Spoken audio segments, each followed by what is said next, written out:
বলো, এটা কে হয়? এটা এ অন্ধ কবে থেকে হয়েছিল? জন্ম থেকে অন্ধ? তবে ট্রিটমেন্ট করিয়েছিলেন কোনো?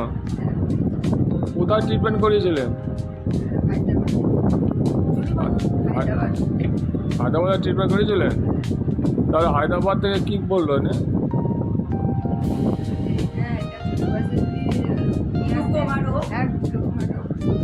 হ্যাঁ, আপনাকে আমার ভাইয়ের ছেলে হয়। ছোটবেলা থেকে ও চোখে ছানি নিয়ে জন্মেছে। আমরা তারপর পাঠিয়েছিলাম, অপারেশনটা ঠিক মতো সাকসেস হয়নি। আমরা চাইছি আবার ওকে আমরা ব্যাঙ্গালোর পাঠাবো, ও যাতে চোখে দেখতে পায়। অনেক টাকার দরকার।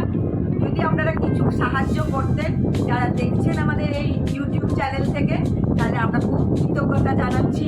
ও আবার যেন দেখতে পায়, ও অপারেশন যেন করতে পারি। একটু টাকা হেল্প করলে 10 লাখ টাকার মতো খরচা আছে। আমরা মধ্যবিত্ত ফ্যামিলি, ওয়েস্ট বেঙ্গল দুর্গাপুর থেকে বলছি। দোয়া করছি যাতে ও ভালো হয়ে যায়, ও মায়ের কাছে ফিরে যেতে পারে, আবার ও চোখে দেখতে পাক। ভগবানের কাছে এটাই আমার প্রেয়ার। সবাই এলে দোয়া করুন। তুমি কথা বলতে পারো কি? বলো। হ্যাঁ পারি। কি নাম তোমার? আমার নাম নয়ন পান্ডে। স্কুলে কত পর্যন্ত পড়েছিলে? ওই পর্যন্ত পড়েছিল। আচ্ছা, এর আগে একে কোথাও রেখেছিলেন নাকি?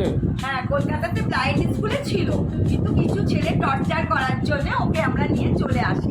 অনেক ছেলে মারধর করছে, অনেক ছেলে ওর খাবার কেড়ে নিচ্ছে, ওকে ফেলে দিচ্ছে। ও চোখে ঠিক মতন দেখে না, তার জন্য আমরা ঘরে এখন এনে রেখেছি। আমরা চাইছি ও আবার চোখে দেখতে পাক। অপারেশন করাতে চাইছি, কিন্তু টাকা আমাদের কাছে নেই। যদি আপনারা হেল্প করেন তাহলে খুব আমাদের, মানে কি বলবো, এর থেকে আর বড় সাহায্য হয় না। ওর বাবা খুব গরিব, 4,000 টাকা পেমেন্টে কাজ করে। ওর বাবার অবস্থা খুবই খারাপ। এই তো মায়ের তো ভীষণ মন খারাপ। ওর চোখে দেখতে পাক, একটু টাকা হেল্প করলে হয়তো ও ব্যাঙ্গালোর আমরা নিয়ে যেতে পারবো। ওর চোখের অপারেশনটা আমরা করাতে পারবো। আচ্ছা, আপনার চোখটা তো দেখতে পাই, দেখি তো আপনার চোখটা কেমন আছে। চোখটা দেখি, এই চোখটা তাকান তো দেখি। এই চোখটা দেখি। বিলকুল দেখতে পায় না নাকি? না, বিলকুলই দেখতে পায় না। আমরা ডক্টরের কাছে নিয়ে যেতে চাই, কিন্তু আমাদের টাকার সামর্থ্য নেই বলে আমরা পারছি না। যদি আপনারা টাকা দেন তাহলে আমরা খুবই উপকৃত হই, বা ব্যাঙ্গালোরে আমরা ডক্টরের সঙ্গে আমরা যোগাযোগ করবো, যাতে ও আবার চোখের দৃষ্টি একটা চোখগুলো ফিরে পায়। আপনার কোনো ডাক্তারের সঙ্গে কথা বলেছিলেন? ডাক্তারের কথা বলেছি, কিন্তু আমাদের অর্থ নেই বলে আমরা সেই জায়গাতে পৌঁছাতে পারছি না। প্লিজ আমাদেরকে অর্থের সাহায্য করুন, যাতে ও চোখে দেখতে পায়। আপনি কি বলতে চান? আপনি মা তো? আমার টাকা খুবই দরকার। টাকার জন্য আজ আমাদের বাচ্চাটা ঘরে বসে আছে, পারছি না আমরা তাকে ট্রিটমেন্টে নিয়ে যেতে।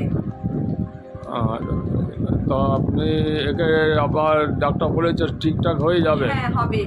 ঠিক আছে, আপনাদের ভিডিও আমি বাইরে পাঠাচ্ছি। যদি কেউ আমাদের জনতা যদি সাহায্য করে, আপনাকে অত টাকা তো হবেই হবে না আমি বলতে পারছি না। যে যেমনি যা সমর্থন আছেন, আপনাদের কাছে আমারও রিকোয়েস্ট। আমি ইউটিউবওয়ালা হুঁ, তো আমার ইউটিউব হচ্ছে হরিদর্শন। সেই হরিদর্শনের থেকে আমি এক রিকোয়েস্ট করছি আপনাদের কাছে, আপনার যদি কিছু যে যেমন সামর্থ্য, 50 পয়সা, 1 টাকা, 2 টাকা, 3 টাকা, যা যেমনি সামর্থ্য আছে সেইভাবে এই কিউআরে করে যদি পাঠান অতি ভালো হবে। তো ছেলেটা যেন ট্রিটমেন্ট করতে পারে। আপনাদের কাছে এই অনুরোধ, আপনাদের অতি কৃতজ্ঞতা হবে। হ্যাঁ, ঠিক আছে, আমি এই ভিডিওটা আপনাদের পাঠাচ্ছি। আপনার নিশ্চিত থাকুন, দেখুন কত সাহায্য পাওয়া যায়, সেই হিসাবে কাজ করবেন। একদম। ওকে, থ্যাংক ইউ। নমস্কার। নমস্কার।